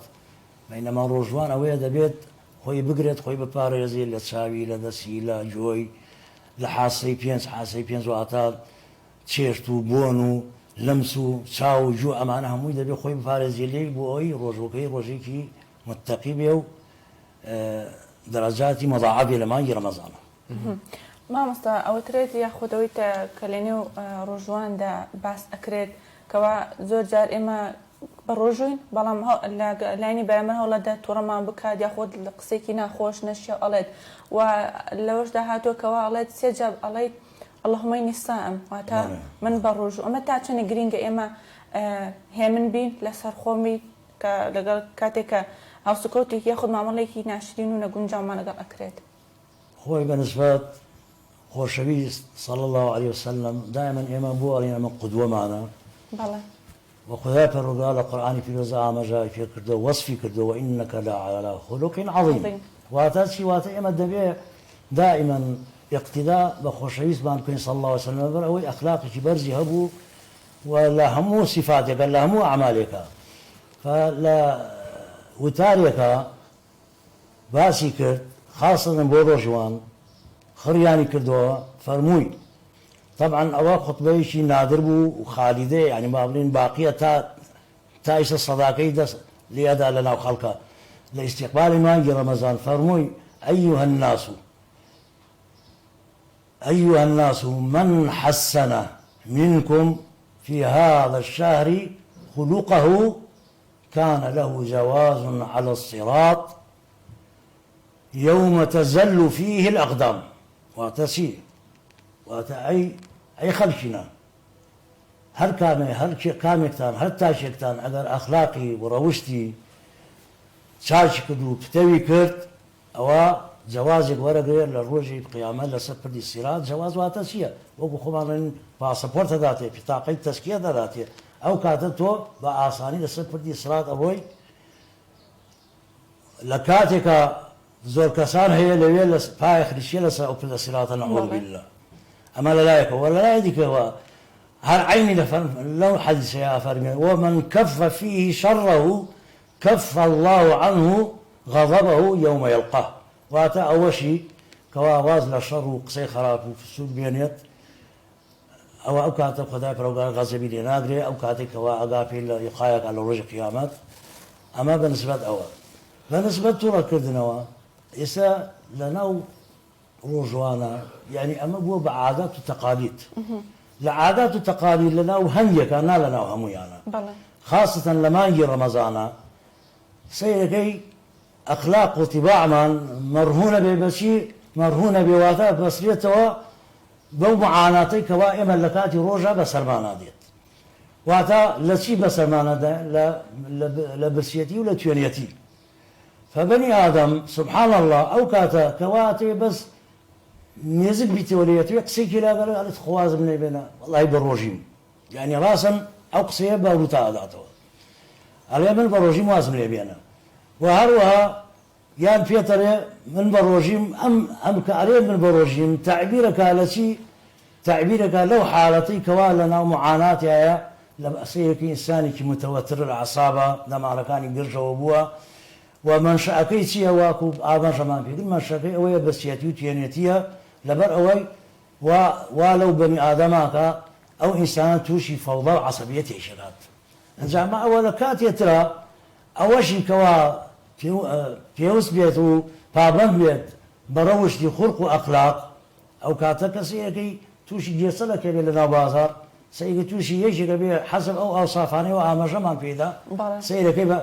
جواب ذاته بخلقي كباك برشتي كي أخلاقي كباس عليه إني صائم يعني بعض من بروجوم دملاني مثلا أو سيركي ومن سب أحدا فليقل إني صائم سيركي تجوني في هذا كتجوني في هذا مش ناع الله سيدوبار تجوني كي بورات كاتوا فيه من بروجوم خواهي دايك ما مصر يعني كردواري جوانه وتوالله قصة بكرة بله أنجا دري ببرة ناس إما يعني لجياني رجاني خمان لدائرة وناو بازار وشون قشتكان ولمال ولهات وشو كردن وتشون بولاي خزم وكسو برادر ودوست ويار ونيار ودجمن وخوشويست وناخوشويست وانا يعني تاچەند گرنگە و تاچەند پێویستە بۆ قسەکاتێک کە لەگە بەرامبەر قساکەین قسەکان بکڵێنین ئەنجا لە ڕووی ژێیەکان و زمانمان دەری ببڕین ئەنی قسەی باش بکەین بۆ نمونە ئەها وەکو دەوترێ ئەڵێ من رأى منكم منكرا فليغيره بيده فإن لم يستطع فبلسانه فاشل فبقلبه وذلك أضعف الإيمان ینی بۆ ئێمە کە شتێکە بینی بە چاوی خۆمان جاری وایە ڕەنگە نیەتمان باشش بێ کە قسەیەکەین بەڵام شێوازی و ئەتەکێتی دەربڕینەکەمان هەڵەیە ڕەنگە بەرامبەر بریندار بکەین بۆی تا چەند گرنگە ینی کە قساکەین بزانین چیەڵێن مامەسا بەنسبەت ژیانی حیات يعني إنسان شون خوي شانازي بقدر خوي وكاو بالروش وأخلاقش بدأ دائما كقصاكي برامركتش بوشي ودابني بكمي نزاني تيجي فبويا من وثمان كأمي إنساني روشت أخلاقي باجو تيجي يشتبه خاصة الذين تيجي يشتبه إما بوني فيلسوف معناه شيء فيلسوفات أو قصية بيجو بيدخيرات لا تحليل يكاد زاني عزم أم شيء أم قصية شلون مكان خوي قريته كوتم واتا أو شخصش كيجيك سؤالي كيريكات دبيد أو تاني كايريا أو فمداني كواي دري بريت دبيد شعوري برامري عزيز ندات وتأثيري لينكات وهاكر هاتو أو برامرشي سيري كرشتيش كدوا بهلايا سوا دبيد تيبقينات وأم حديثي وازنا الباصر أم حديثي بو تيجيني سيكي بخرافيك ومشغول يا سيكي كدويك خراب روي داوا هذا حق منيو دزبك راوكي قريت ولا دين الإسلام ما زايزنية توشتي كزاني هيك نشوا وزانيت ناو جيل ناو ديني إسلاما بوت هي برامبركت أقدار بكيتوا في بلي بزماني كي خوش بلي بابا تو هلاي أمشتي كردوتا أجر هر يعني هنا كرتواني بدز منعك أجر هل نتواني لا بقلبت يعني كوا بقلبش كلمة طيبة كلمة طيبة صدقة بلى آخر ديت سدين سنة وبالنسبة كلمة طيبة صدقة شيء سيرك يجي ديت سؤالك اللي كانت خاصة لما يجي رمضان زور وضع ما وصل إيه موتان ما يجي رمضان دائما إنسان يعني فطري إنسان وكبشي بيت يعني بيت تهيوزك أعصابك يعني كتهيوز يكرت توشي توزي نوعي غضب وعصبيته بيت دمي وشك بيت يعني توزي لجان خوي بيزار بيت عقاته بيت سيرك يجي لسن يجي خوي دي برامبري سيجي دكان دارا معملية لقراك على سرشتيكا سيجي وجوابي أو مشتريات ذاته وطريقة كاتو يتربو بزاجي كنيته أو شوانا فأمانة روا دالبا يا دي السؤال اللي قال إمام الصا أنا فرسيارك ما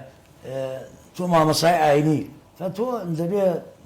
نابيتو يعني خاصة ندبي خد يعني جوابي بديته كوا أو شعوري أو برامرات بريندار نكي بزماني شخوش واللين كاميرا وتاني هو يعيش اقتناع بيه يعني أيش نزيك بيت ولا دين الإسلام أجر كم كوريك شيء هبيت بتواني بيت صري دين الإسلام. سؤال باشا مستر محمد هلبته مانجي رمضاني بيروز زور مانجي با بيروزو جورو تايبت دانرد لاي تاكي مسلمان هيك لا آدابكاني مانجي رمضان أويان بيداني ياخد بخشيني صدقة ياخد ويكا لا تشارشوي أين إسلام داها توا كوا إما همشا لا رجاي بيداني زكاة وصدقة بخشينه أتوانين يارمتي كسيك بدين ياخد هجارك لبرسيتيك رزقار بكين أما تاچنك لساتاكي إسلامي خو لساتاكي مسلمان جرينجا بيرو بكريت بالنسبة للصدقة أجر ثواب شي زو قوريه صدقة خاصة لما يجي رمضان يموت من لما يجي رمضان بوتي خداي خوشويست سبحانه وتعالى أوقاتي تقدير كردوه ما يجي رمضان يجي له تقديرات أنا بوي عبدا كاني برو بهجبرون فلما يجي رمضان سبحان الله لغير روجه كان لغير ما يجي رمضان كردوه كاني بني آدم يقبل يسعك كاني بينما لما يجي رمضان سيلكن أضعاف مضاعفة واتبع بعد ذلك قاطع وسطش فيشك لباشترين شت لما يجي رمضان كوا إنسان لسري بردوام يا صدقيه فالصدقة شدنية تو إستسيكي لا تكتب عطانا ومزقوتك هي سيكي روجواني لي تو أتواني بطلس بيبسية شربتي هني خرما بريد تسليم أو مزقوتي بي لبان دعرك داعين لو حكا أو روجوانا كان ليان خوارت سبحان الله أجر الصوابي أو روجوانا بو أو شخص مسرد قال رسول الله صلى الله عليه وسلم من فطر صائما كتب له مثل أجره واتا عيني أو أجر صوابي أو رجواني دسكوير أما يب دعاء صدقة دائما الإنسان المحاولة بكاد بخزمه أقربائي بدا عليه الصدقة على المسكين صدقة بيك صدقة عن مسكين أما على ذي الرحم واعتلر أواني وسلي الرحم يعني لقرا جيب أنزع بدي هو مضاعفة مسكين على دو صدقة صدقتين يكان صدقية كوا إنفاق في سبيل الله أو يتريشان توصل رحمة جيب زيقر فالصدقة زور أجر صوابي هي لناو دين الإسلام بطيبتي لما يجي رمضان إن شاء الله باش أستاذ كل قرآن دوتري ياخذ خدا دا فرمي إنما بعثت لأتمم مكارم الأخلاق باشا يعني بيغمر كاتك لمكية بأخلاق جوانكي خلشي بلا إخوة أراكيش يعني وكبي دوتري الصادق الأمين ما لا بلاش بيني وترا بيقومان بيشخانكي باشي هي يعني پارێزێکی پاکی هەبووە کە بۆیە پێوتراوە صادق الأمین لەبەری ئەخلاقەکەی جوان بووە و کاتێک کە ئەچێ بۆ مەدینە تەنانەت لەگەڵ ینی بۆ نەبینی کە لەبینی ئەوس و خەزرەجە کێشە هەیە ئەو بە ئەخلاق و بە قسە باشەکانی قسە شیاوەکانی بینیان ئاش دەکاتەوە و ئایا خاتە نێو ئیسلامەوە کاتێک کە لەگەڵ یەهودی بەینە قوڕێزە و قنێقاع و نەظیر لە مەدینە ینی دەستی ئاشتی و ئاشتەوایی خۆشەویستیان بۆ درێژگا بەڵام ئەوان نەفی عادەکانەکەن و عادەکان پێشێ دەکەن و پاشان ئەبینی کە چی ڕۆدا وەک هاوکو دەوترێ إنما الأمم الأخلاق فإن ذهبت ذهبوا ئەم کۆمەڵگایە ئێمە زۆرینە موسڵمانە ئەگەر بە جنسیەش بێ لە پشتی نووسراوە مسلم وانە بەڵام تا چەند گرینگە تاک لەم کۆمەڵگایە کە لەسەر تەسکارەکەی جنسیەکەی نووسراوە مسلم لە کردداری لە گفتاری لە هەڵسوکەوتی لە قسەکردنی باشی مسلمانێکی باش و عیار بێت و چوار بێت و شوێنکەوتووی ئەخلاقی پێغەمبەرەکەی بێ والله مامەسا من معین ئاماژەم پێدا بۆی ئێمە دینی ئیسلام لەسەر دوو منهەج و ڕێبازی ئەوە یەکیان القورآن الکەریم واتە قورآنی پیرۆز ئەوانە ئینشاءالله و لە دوای ئەوە ئێمە دەبێت دائیمەن بە سونەتەکانی پێغەمبەرەوە بەردەوامین سونەتەکانی پێغەمبەر خدای پەروەردگارکەوا وەسفی کرد بەو شێوەیە وئینەکە لەعەلا خولقین عەظیم واتە لە بەلاش وەسفی نەکردووە فئێمە ئومەتی ئیسلام نابێ ئێمە بەس بە تەزکەرە نووسرابێ مسلم و تەواو بڕایەوە دەبێ شۆنکەوتەی خۆشەویست بین لە هەموو ڕێگاکان لە هەموو ڕێبازەکانیان لە ئەخلاقیان لە مەعارکە لە شەڕە لە حەربا چۆن بووە لە هودنەیە چۆن بووە لە ئیسلاح ذات البین ئێمە سەرەکەی ئیسلاح ذات البین دەرج و ئەزرەیشی گەورەی هەیە سەرەکەی دوو کەس بینیان تێکچووە مشکلەیە لە بینیانە تو کەسی ئیسلاح ذات البینیانەکەن تۆ لێرە چی کرد اتسافت کردواتە عینی چوویتە سەر ئەو ڕەوشتەی خۆشەویست صلی الله علیه وسلم کەوا ئەو چۆن لە کاتی خۆی ئەیکرد لە ناوبێن قەبیلەکانە قەبایلەکانە واتە تو کە ئەم کردەوە چاکەت ئەنجامدا ئەم ئیسلاح ذات البینە لە بین دوو کەسە یان دوو فەرقەیە سەیرەکەی عینی ئەو ڕەوشت و ئەخلاقی خۆشەویست صلی الله علیه وسلم معناوە تۆ تەطبیقی کرد و لەسەری بەردەوام بووی و لەسەر ئەو ڕێبازە ڕۆیشت و خۆشەویستمان صلی الله علیه وسلم وەکو ئاماژمێدا پێشەوەی بێ بە پێغەمبەر صلی الله علیه وسلم ئەو هەر بە صادق الأمین مەشهور بوو لەبەر ئەوەی ئەو هەر لە مناڵیەوە ئەخلاق و ڕەوشتێکی جوانی هەبوو حتا ئەو کاتە کە هیجرەتی کە چوو بە مەدینە نەدی ئەو عالەمە ئاری ئەنسارەکان چۆن دەرچوون گشتی بەرامبەری بەتەڵع البەدووە لەگەر یا هوتافیانە کرد بەخۆ بەس بیستبیان یعنی بیستبیان کەەوە ئەمە خۆشەویست صلی الله علیه وسلم لە مەکەیە و ئەو هایە نەیاندی بوو بۆ لەبەر ئەوەی ئەخلاقێکی بەرزی هەبوو دائما منفعەتی ئیسلامی ویست نەیەوێ شەڕ و ئاژاوە بینێتەوە هودنەیە کرد لە بێن قەبائیلەکانە و خەڵکەکەش حتا ئەوانەی بێدینش بوون ئەوانەی مشریکش بوون سیقە و پەیمانیان پێدا زۆر باشە مامۆستا هەڵبەتە لە کەسە لێ نۆمانگی ڕەمەزانی پیرۆز دەین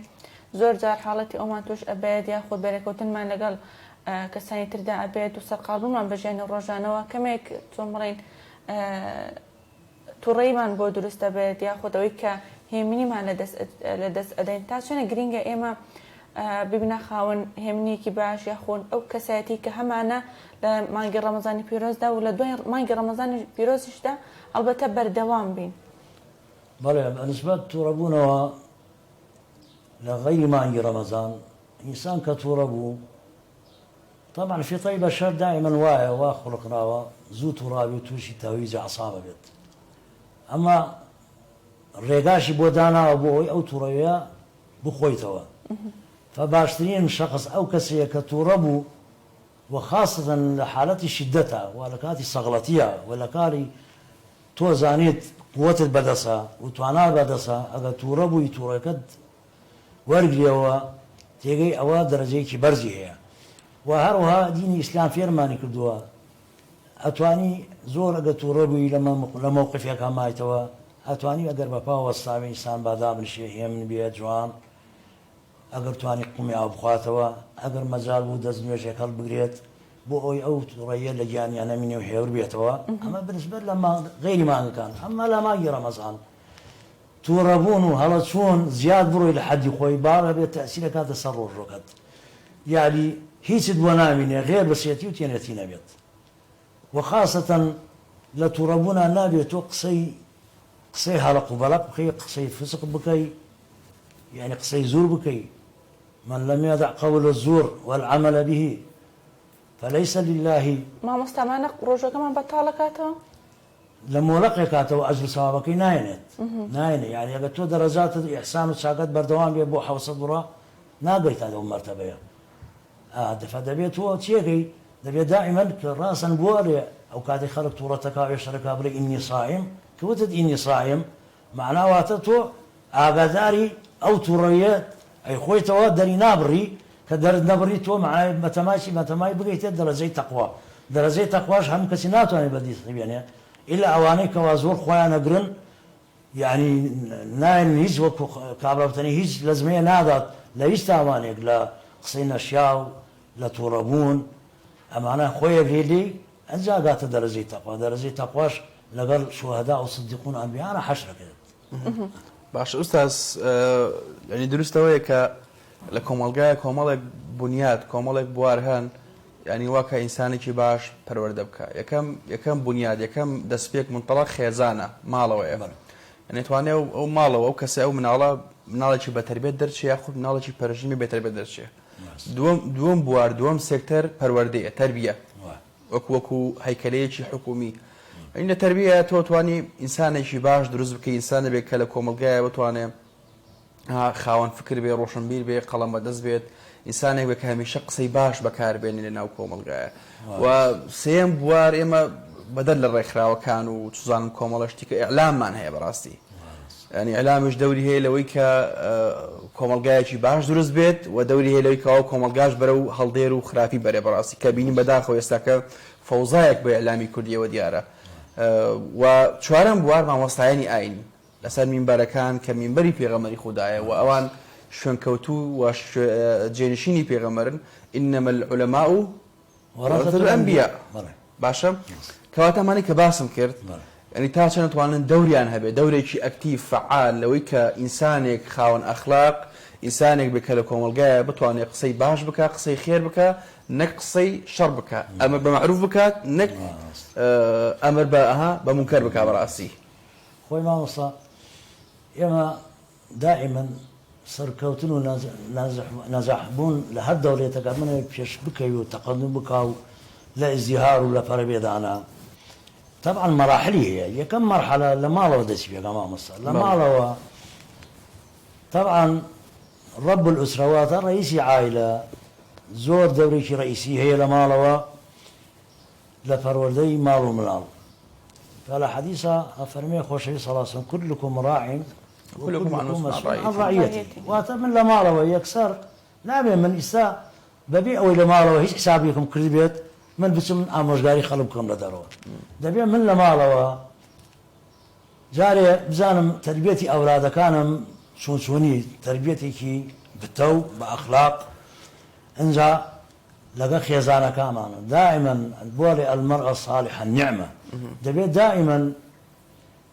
رئيس عائلة دبي تقديرك ورزقك تعبت بو أفرت دابني لمالوا سريكي لما يجي رمضان نيوس عاصية سالك من يما بربيان هالبسين تيجي سيركين يما كاتب مالك خيزانة كمان سيركي مشتي ما ذكروا يما بس مزار رسم دس ما دس لمتسامع نشون أروينا بر صفرك أيما نمازاني أم خيزانش أم شوك يما بشار النفس سيركي سيد سارك نيوس عافيش يما صاوالة فيش أو طبع قرما تيجي تحملي كردوا شستورة وقع دس يستيت فأفراد لمالو النعمة دبي الرزق في تايبتها بها و دینی ئیسلام ڕێزێکی تایبەتی بۆ ئافرەت داناوە تێگەی ئەنجا ڕئیسی عایلەوە بڵێن لە خۆیەوە دەچی پێکات خۆی ئەخلاقی خۆی باشەکات چونکە نابێت تۆ دوو لە ڕووی جەنابتان سەیرەکەی خۆی ئەگەر ئەخلاقێکی متصفی نەبێ و لە دەرەوە خەڵک بە خراپە باسیکە ناتوانێت لە ماڵەوە تربێتی چاک بە ماڵەکەی بدات حتى يغيروا ما من أنفسهم دەبێت خۆی بچێتەوە سەر خۆی ئەخلاق و ڕەوشی خۆی چاکە ئەو زاتوانێت تەسیرکە لە مناڵەکانی زائدن مشارەکەی خێزانەکەشیا لەگەڵیا ئەمە بەنسبەت لە عایلەوە ئەنجا دەستی پێکا هێواش باش دێنە ژوور و دێنەوە ناو بازار و کۆمەلگا هەروە قوتابخانەکان دەوری مامۆسا دەورێکی ئەساسیەیە مامۆسا آخر بۆیە ئێمە وتمان دەبێت هەموو کەسێک ڕەوشت و ئەخلاقی خۆشەویست سەڵاسن مامۆسا خاصەتەن مامۆسای قوتابخانەکان ئەیش وەکو مامۆسای ئاینین ئەوانش بۆیان هەیە عینەن تربێتی مناڵەکان بدەن بە شێوەیەکی وا کەوا بەعنی تووشی بوو لە بازار سیرەکەی دکتۆرە یا مهندسە ئێمە خەتیبە ئەزانێ ئەمە تەلەبەی خۆی بۆ ئەو کاتە ئەجر سەوابێ بۆ مامۆسایە مسرێت لەو دنیا بە متەقین حساب بکرێت و هەروەها بنسبەت دەوری ئیعلامیش مامۆسای ئاینی دەبێت ئەویش دەورێکی ڕئیسی هەبێت دەبێت خۆشی طبعا یەگەم کەنجە مامۆسا ئینشاءڵڵا خۆی دەبێت لەسەر خۆی تەطبیقی کرد بێت و بگەڕێ وتارەکانی دائیمەن وتارێکی منفعی بێت کۆمەڵایەتی بێت و لەین بێ و سەهل بێت بۆ ئەوەی کۆمەلگا لێی تێبگات نەچێتە وتاراتی وشک و معقد و یعنی یەکی کێوە شادەیەکی عولیا هەبی ئەڵڵا تێبگەڵێ وتارێکە ئەم بژۆری لە منتیقەکە چوو ڕوادات بەگوێرەوە سەیەکەی لەو منتیقەیە چی ڕوادات پاک و پیسی هەیە سەیەکەی پاک نییە منتیقەکە پیسی هەیە زبل هەیە لەسەر ئەو مۆزوعات دوێن سەیەکەی نەخۆشی کەس پابەند نابێ مناڵ بکەی خۆی ناوازەی کۆمەڵایەتی اجتماعی کۆمەڵاوی اجتماعیش عینەنەوە ینی سەبێ دەبێت لەسەری بدوی کەوا استیفادە هەبێ بۆ ئەو کۆمەلگایە کەوا بە چاکەیە بەسەریان بگەڕێتەوە ینی بتوانێت مەسلحەتی عامە چۆنە گونجێت لەشتی خراپە دووریان کاتەوە بەڕشتی چاکە زۆر باش زۆر سپاس بۆ تۆ مامۆستا لە کۆتایی ئەگەر دواوتەی بەڕێستان وەڵاهی لە کۆتایە من زۆر سپاسانەکەم یعنی من تەوەقع من نەکرد یعنی ئەم بەرنامەیەکی ئەوە لەزاتەیسەر لەوانەیە ئەگەر نەبێت بە مبالغا حەزەکەم یعنی ئەگەر بەرنامەیە تر کرایەوە عینی بامکردنەوە بۆی باشتر ئامادە بووم یعنی وەڵۆ من ئەمەی من تەرخانم کردبوو تقریبا شێوەیەتر و بەڵام دەستوانیمان لەکەم و کوردەکانشمان لێمان خۆش لە خزمەتتان ئینشاءڵڵا بەرنامەی دیکەشە بێت و دەرفەری دیکەشە بێت پێکەوە بووی کە گەورەمانکەین خێر سەرچاو موفق من سەرفراز من ئینشاءڵڵا لە متەقینە نووسێن السلام عەلەیکم ورحمەة الله هەروەکو مامۆستا ماجێی پێدا هەبەتە خانووی ماڵ ئەوەی کە چێشت ئامادەکەن بە ئێمە بە قسەیەکی ناخۆشی یاخود نەشیا و گزارش لە هەست و ماندووبوونی نەکەین هەبەتە زۆر جار کە ئێمە چێشتێک لێنین دڵنیام شوێرە بێت و خوێشی کەم ئەبێت جا لێرە دەجۆ گرینگە ماندووبوون و ستایشی ئەو کە چێشت بۆ ڕۆژوان ئاماداکات ئەجر پاداشیشی هەیە بە هەمان شێوە لای خۆی گەورە مهرەبان خۆشەویستان ئەمە تێکرا ئەو بڕگە بابەتانی ئەمڕۆی پرۆگرامی بانی باش بوون لای من هەتا پرۆگرامێکی تر بەخوای گەورەتان دەسپێرمە شاد بن جوانە ئەوەی کە هەڵبەت لە مێژوودا باش و خراپەیە و هەندێکن کە بۆ نمونە خوێن ڕێژ بوونە سەفاک بوونە دراکۆلا بوونە هاوشەوەی موسۆلینی و هیتلەر و سەدام حوسێن هەڵبەتە هەتا دنیا ناوێن ئەمێنێتەوە بەڵام بە خراپی بەس لە هەمان کاتە ئێمە لە بریەوە غاندیمانەیە تەنانەت ئەو کەسی کەوا کوشتیشی لەسەر مەرگا بوو لێ خۆش بوو باشە ئەمە گەورەی خۆی و هاوکات هەتا دنیا ناوی بە گەورەی ئەمێنێتەوە بۆیە گرنگە ئێمە بزانین کە چۆن قساکەین چۆن مامەڵەکەی لە یەکێک لە فیلمەکانە جاکی چان کە ناوی لیە لەو فیلمە هاوڕەکەی پێڵێ لی تۆ بۆچی هەمیشەوە ڕنگ و ڕوخسارت درێوشاوەیە و هیچ کاتێک نبینم کەوا تۆ خەم و خەفەت بە دەموچاو و ڕوخسار و سیماتەوە دیار بێ ئەڵێ من کاتێک خەڵکیە شتێکم پێ دەڵێن کە بزانم لە مەسلحەتی منیشانیە دەڵێم بەڵێ تۆ ڕاز دەکەی لەبریەوە هاوڕەکەی پێڵێ چۆنە بێت نابێت و چۆنە بێ کەس شتێ بڵێ بڵێ تۆ ڕاست دەکەی توانە ڕەنگە هەنێشتەیە هەڵە بێ هەنێشتەیە باش بێ نێشتەیە خراپێ نابێ بڵێ کەوا تۆ بڵیت بەڵێ تۆ ڕاست دەکەی جاکشان پێڵێ بەڵێ تۆ ڕاست دەکەی بۆیە لە هەندێک مووقف و هەندێک گفتار و کردار هەیە ئەبێ بەلایانی بەرامبەر بڵێن بەڵێ تۆ ڕاست دەکەی ئەگە هەڵەش بێ بۆی کە خۆمان لەو سەر ئێشەیە بە دوور بگرین هەموو لایەکتان شاد بن هەر شاد بن